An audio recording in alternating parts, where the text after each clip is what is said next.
பார்த்தீங்கன்னா தட்டு நிறைய பார்த்தீங்கன்னா வாழை இலையெல்லாம் விரிச்சு விட்டு நம்ம வடை போட்டு செஞ்சாச்சுங்க. நம்ம இது எப்படி இருக்குன்னு டேஸ்ட் பண்ணலாம்.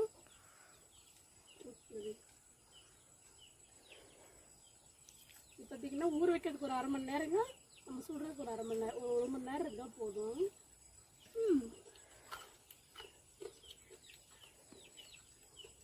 எப்படி இருக்குதுயா?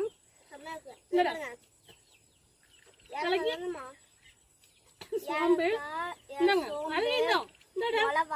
கருவேப்பிலை.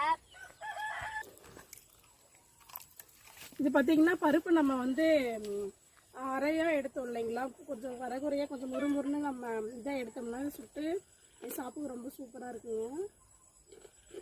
அந்த சோம்பு வாசனை, அந்த வெங்காயம், கருவேப்பிலை, கொத்தமல்லி தழை இதெல்லாம் போட்டு செஞ்சு ரொம்ப சூப்பராக இருக்குங்க. ரொம்ப மொறு மொறு மொறுன்னு இருக்குது. சூப்பராக இருக்குது.